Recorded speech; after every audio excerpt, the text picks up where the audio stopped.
Listo. Buenas tardes. Esta disertación se titula Georgescu-Roegen, la economía ecológica y la crítica a la economía neoclásica. Lo voy a dividir en las siguientes partes. 1. Una breve biografía de Georgescu-Roegen. 2. Por qué se le considera un economista heterodoxo y qué implicancias y aportes hay aquí. 3. En qué sentido decimos que Georgescu es un economista disidente. Y 4. Una crítica a la función de producción neoclásica en base a lo expuesto en los puntos 2 y 3, básicamente. Pues bien, iniciemos. Parte 1, breve biografía de Georgescu-Roegen. Esta exposición se va a basar bibliográficamente en el trabajo del catedrático de Valladolid, Óscar Carpintero, que publica en el 2006, es decir, el año del centenario del nacimiento de Georgescu-Roegen, un libro titulado La bioeconomía de Georgescu-Roegen, y básicamente voy a tomar referencia del capítulo número 4, efectivamente.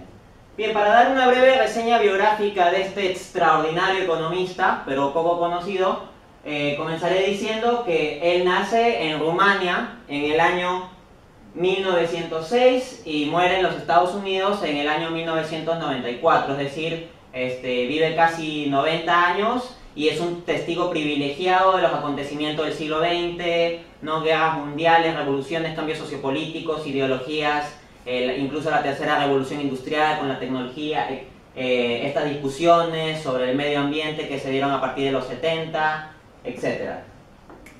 Bien, entonces él nace en Rumania y se desarrolla básicamente como matemático. Luego, becado por el gobierno de su país, va a realizar estudios de doctorado en Francia, donde analiza cuestiones relacionadas con los ciclos económicos, para luego ir a estudiar y trabajar en Londres con Karl Pearson, que es uno de los estadísticos y matemáticos más importantes del siglo XX.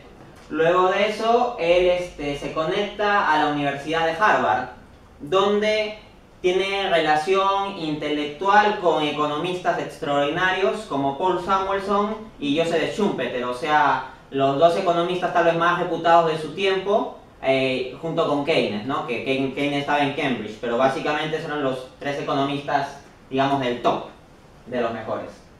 Entonces ahí se gana mucho respeto intelectual porque Georgescu era buenísimo en lo que es el análisis matemático. Era muy versado en esto porque él se inició básicamente como estadístico y matemático y luego fue al tema de la economía. Pero como era muy versado en esto y lo hacía bien, su prestigio académico y su interacción en la Universidad de Harvard fue excelente. Y Joseph Schumpeter de hecho le tenía mucho respeto y buscaba promocionarlo. Y Paul Samuelson se refería a Georgescu como el economista de entre los economistas, el economista más erudito de nuestros tiempos. Así se hablaba sobre él en la misma Universidad de Harvard. Pues bien, entonces Georgescu tenía un futuro prometedor allí en Estados Unidos y podría haberse desempeñado en Harvard. Sin embargo, él tuvo el compromiso social de volver a su país, volvió a Rumania para luchar por el desarrollo de su nación. Quería un auténtico desarrollo económico.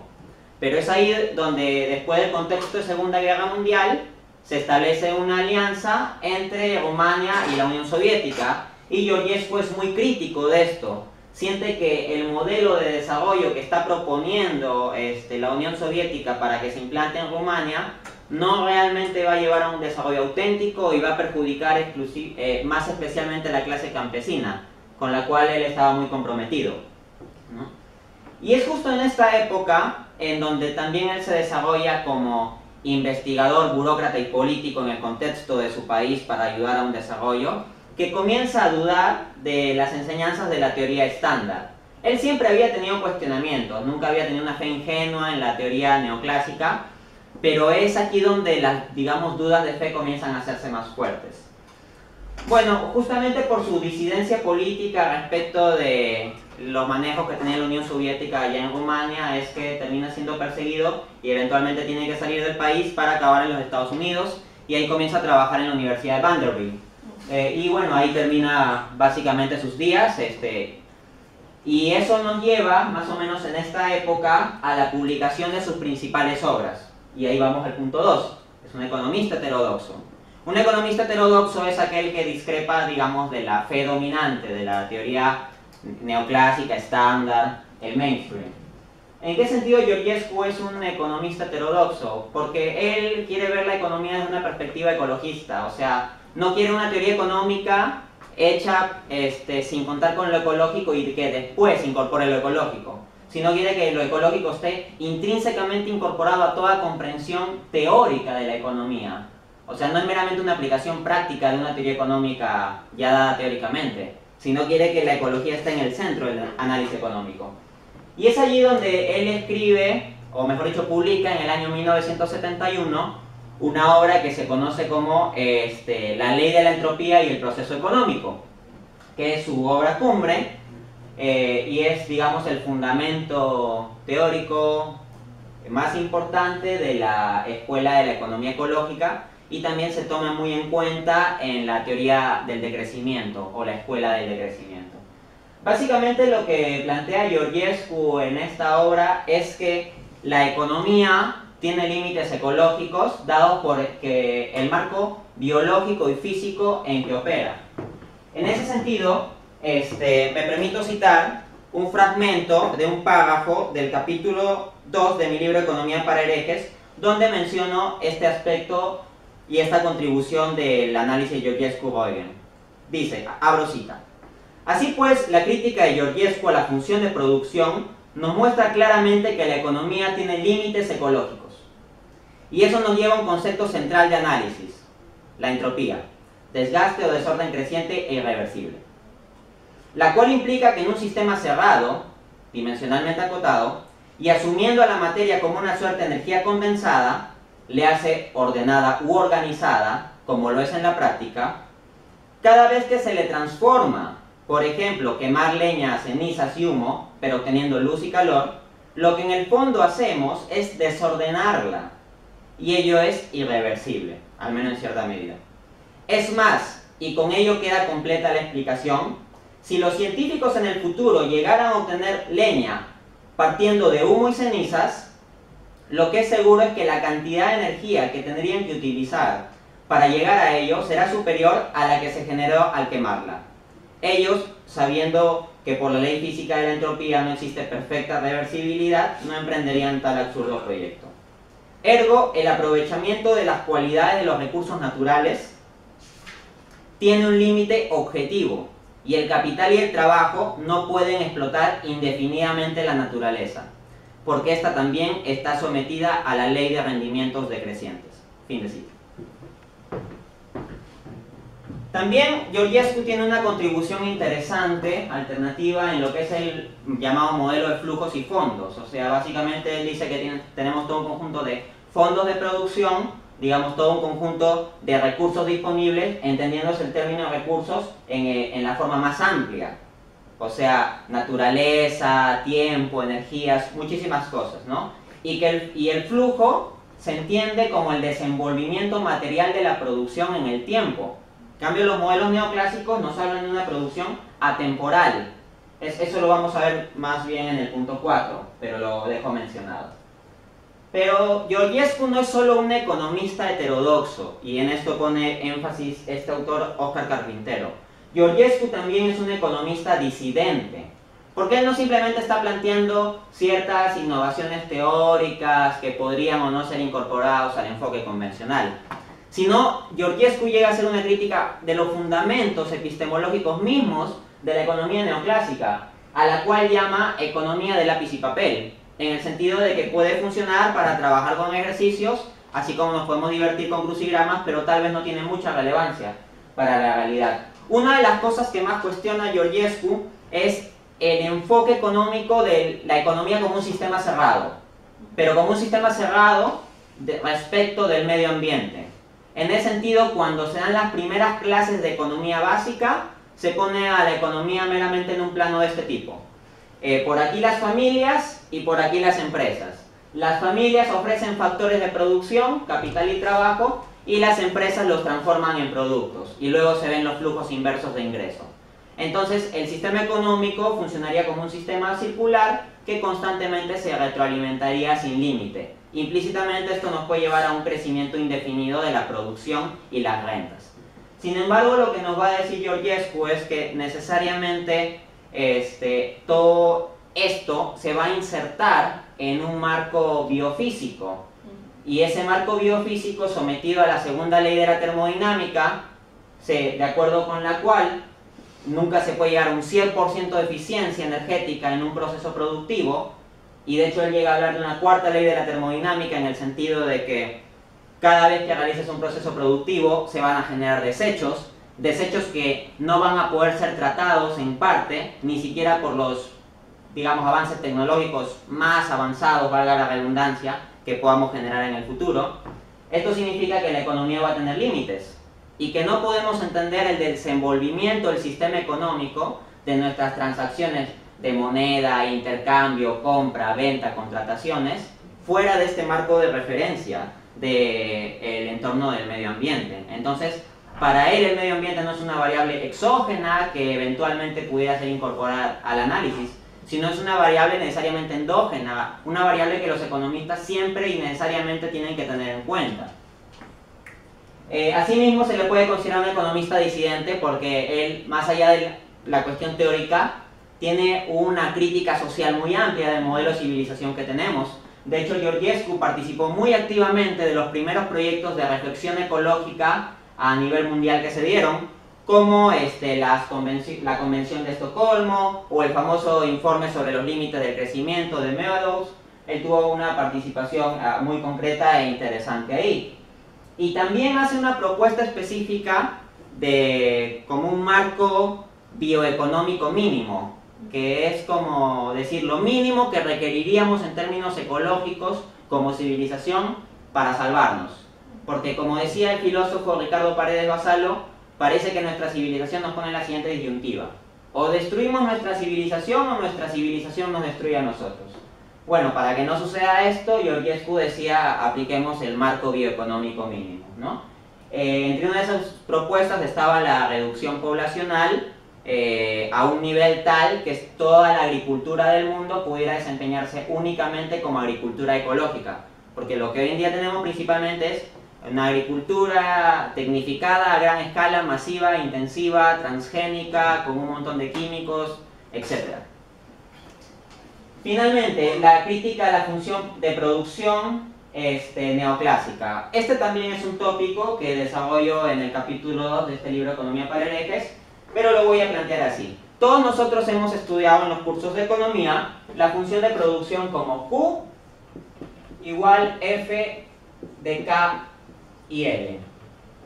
Entonces, asumamos por un momento que la función de producción que plantea la economía neoclásica es cierta, que lo que se ha enseñado en los cursos de macroeconomía y microeconomía es verdadero. Entonces, vayamos a algo tan simple como producir una torta. Vamos a producir una torta asumiendo que esta función de producción es válida. Entonces necesitamos dos elementos, capital y trabajo. Comencemos con los elementos de capital. ¿Qué requerimos? El capital son todos aquellos instrumentos que utilizamos para producir. Vamos a requerir bateas, jarras, cucharas, hornos, medidores, etcétera, etcétera. Todos esos instrumentos. Luego requeriremos la fuerza de trabajo. Puede ser nuestra propia fuerza de trabajo con nuestras habilidades incorporadas para hacer tortas, o la fuerza de alguien especializado en hacer tortas que contratemos para el efecto. Si combinamos todo esto, ¿cuántas tortas obtendremos? 0. En realidad, combinamos todo lo que acabo de mencionar y obtenemos 0 tortas. Si la función de neoclásica de producción fuera cierta, obtenemos 0 tortas. ¿Pero por qué? Porque en ningún momento en esta explicación he nombrado que tenemos que utilizar huevos, harina, leche, etcétera, etcétera. Es decir, el capital son los instrumentos que utilizamos para producir y el capital es el esfuerzo físico y o mental humano que utilizamos para ello. Pero no he mencionado nada de recursos, no he mencionado nada de materias primas. La función de producción, tal como está conceptuada en el esquema neoclásico, no toma en cuenta esta variable fundamental. Pero alguien podría objetar, bueno, pero no creas que los economistas neoclásicos son tan tontos. Es evidente que ellos también han incorporado esto. Por ejemplo, hay una función llamada la función Koch-Douglas variante Solow-Stiglitz, donde sí se incorporan recursos naturales. Entonces, el economista ortodoxo que me esté replicando esto me escribirá una función de este tipo. Q es igual a K, a la A más L a la B más R a la C, tal que A más B más C va a ser igual a 1. Entonces, sea K capital, L trabajo, labor y R recursos naturales, cada uno elevado a un exponente porque es una forma clásica Cobb-Douglas, que es la que utiliza la economía estándar, y dado rendimientos constantes a escala, A más B más C es igual a 1, o sea la suma de los exponentes es unitaria, nos encontraríamos con una función Cobb-Douglas, variante Solovay-Stiglitz, que se incorporaría a recursos naturales. Entonces, dentro del esquema neoclásico ya se tendría solucionado la crítica que acabo de plantear. ¿Cierto? No. El primer problema de esta función es que matemáticamente funciona, pero no tiene por qué funcionar fácticamente, no tiene por qué tener sentido fáctico. Y esto no solo lo voy a decir, lo voy a probar. Esta función tiene una estructura multiplicativa. Si tiene una estructura multiplicativa significa que si R, es decir, los recursos naturales, tienden a 0, pero yo incremento muchísimo el capital y el trabajo, puedo mantener un mismo nivel de producción. Sin embargo, ello es falso, por dos razones. La primera es porque la capacidad productiva del capital y del trabajo dependen necesariamente del nivel de recursos naturales. Por ejemplo, ¿qué pasaría con la productividad de nuestro trabajo si solo consumiéramos un vaso de agua al mes?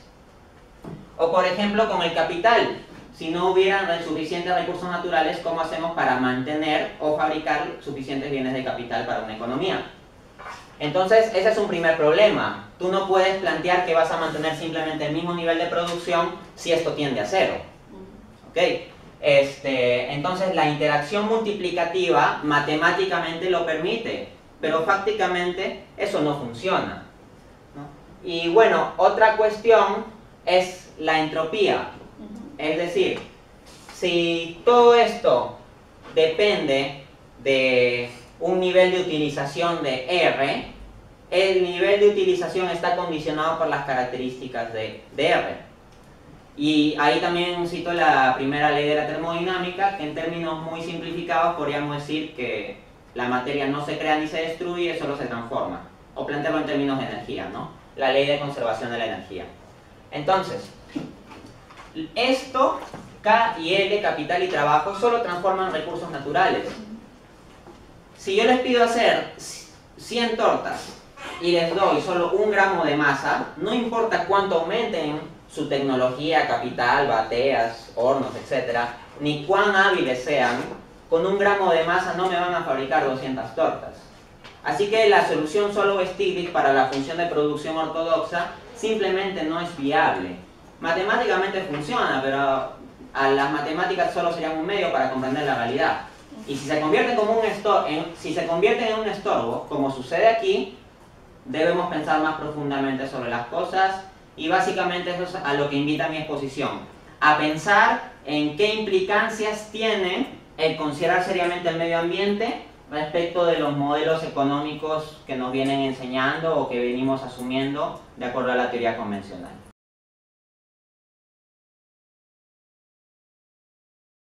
Bien, sobre la cuestión de los avances en la economía, el análisis del sujeto, hay otras escuelas como la economía conductual o la neuroeconomía que se han comentado, y de hecho el primer capítulo de mi libro Economía para herejes parte de la crítica a lo que se llama el mito de la racionalidad del consumidor, ¿no? Entonces se aplica esto y muchas otras cosas más. Entonces viene la pregunta, ¿se está diciendo acaso que somos irracionales? No, yo coincidía en que sí, los seres humanos tenemos una racionalidad básica. El problema de la teoría ortodoxa es que reduce racionalidad a optimización. O sea, no es lo mismo ser racional, tomar decisiones pensadas con información, procesando conocimiento, que ser optimizador. Optimizador significa que puedes procesar perfectamente todo el conocimiento y que puedes tomar las decisiones iguales a las que tomaría un robot aplicando derivadas. Entonces, el problema no es que se diga que somos racionales, sino el modelo o el enfoque de racionalidad que plantea la economía estándar. ¿Pero por qué se necesita que la racionalidad sea racionalidad optimizadora necesariamente? Porque solo así funcionan las matemáticas y sistemas derivados. Punto 1. Luego, sobre la falta de interacción de la economía con otras ciencias sociales, esto viene desde un problema epistemológico, porque el punto de partida del programa neoclásico es distinguir variables exógenas de las endógenas, y las endógenas se van a hacer básicamente las económicas, y aspectos institucionales y ecológicos quedan fuera. ¿Y qué es lo que queda fuera del análisis económico como exógeno, o a menos del análisis económico puro como exógeno, llamado factores institucionales? Todo lo que estudia la sociología, antropología, psicología, etcétera, etcétera. Entonces, desde esa distinción epistemológica del mismo programa de investigación, desde esa partida ya se está cerrando en gran parte la interacción con otras ciencias sociales, ¿no? En ese sentido se decía pues que habían algunos avances neoclásicos, pero esos avances neoclásicos están dentro del marco de referencia de esta epistemología, y los avances ortodoxos son difíciles de insertar dentro de este mismo programa neoclásico, por cuanto hay una discrepancia epistemológica, por cuanto muchos de los ortodoxos sí están incorporando directamente la cuestión ecológica como central, como lo que se ha expuesto, o la cuestión institucional, como los economistas institucionalistas, o también los austriacos a su modo. También se mencionó a Adam Smith, o sea, se dice, no podemos descartar de todo lo que ha dicho Adam Smith, porque Adam Smith también ha dicho cosas interesantes. Es cierto, pero yo creo que si Adam Smith estaría vivo hoy en día, discreparía en muchas cosas con los economistas ortodoxos, porque hay que distinguir lo que es los clásicos de los neoclásicos. Los economistas clásicos tenían una visión histórica, social, podemos estar de acuerdo o discrepar de su situación histórica, su posición de clase, sus propuestas concretas, pero de todas maneras tenían en cuenta más variables. No habían hecho ese programa de esto es lo exógeno, esto es lo endógeno, el economista estudia esto y todo lo demás no lo estudia. De hecho, Adam Smith era filósofo. ¿Y en qué se basa el marco neoclásico? Esto parte de Marshall. Se considera Marshall el padre de la economía neoclásica. Pero si tú te lees la principal obra de Marshall, Los principios de economía política, todo el aparataje matemático de derivadas son un pie de página o un apéndice de su obra. Y lo que hacía Marshall era explicar los conceptos con palabras. Entonces, lo que para Marshall era un pie de página o un apéndice, se ha convertido en el centro del paradigma neoclásico y se lo atribuyen a él, pero él no le dio tal peso. Es importante considerar eso. También se mencionó a Keynes. Ok, se estudia Keynes en la universidad, pero siempre y cuando Keynes pase por el filtro de Hicks y Samuelson, es decir, solo en términos de la síntesis neoclásico-keynesiana. Aspectos de Keynes propios del enfoque post-keynesiano, más originales de la teoría general, y que toman en cuenta los aspectos de expectativas y animal spirits, no son muy estudiados.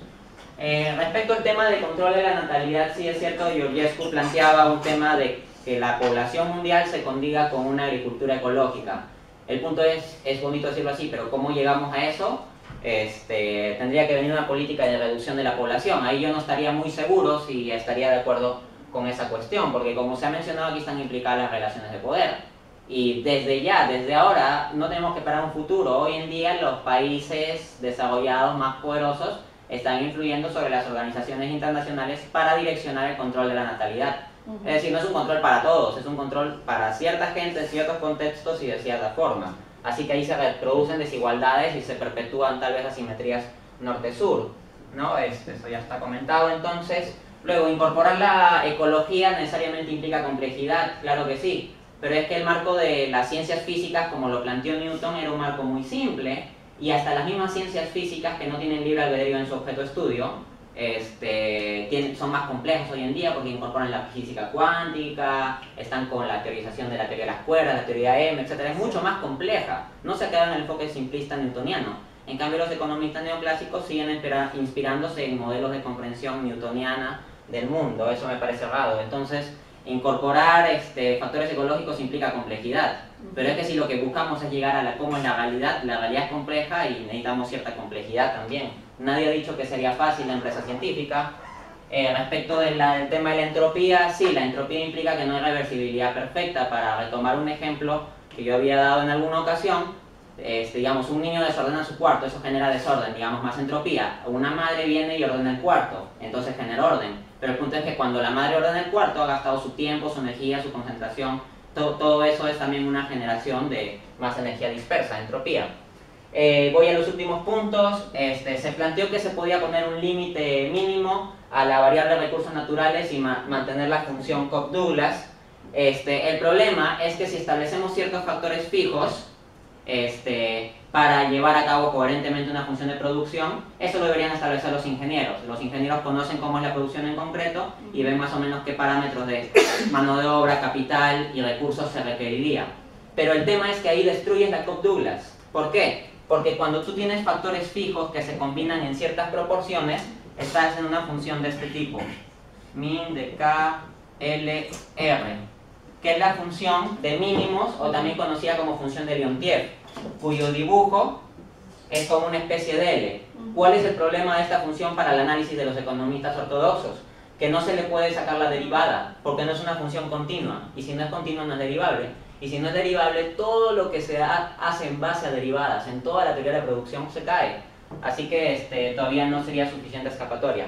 El penúltimo punto, se decía que ¿quién dice que la economía puede ser una ciencia exacta? Pues bien, el padre de la epistemología ortodoxa, Milton Friedman, Ensayos de Economía Positiva, 1953, capítulo 1, ahí dice claramente que la naturaleza del estudio económico es tanto como el de la física, o sea, en diferente grado, pero del mismo tipo. Y finalmente, respecto de la cuestión de la econometría y la matematización, es cierto en la interacción del mundo académico, porque a veces si no incorporas esas cosas simplemente no te publican trabajos científicos que pueden ser perfectamente pertinentes, perfectamente interesantes y una gran contribución. Y yo he conversado de hecho con economistas heterodoxos que hacen todo su análisis heterodoxo sin utilizar modelos, y para que le publiquen hacen un modelo econométrico y así logran que le publiquen, ¿no? Pero no es que sea lo esencial de su análisis, lo ponen como un agregado porque saben que si hacen eso, los publican. Y bueno, con eso habría tocado todos los puntos de debate.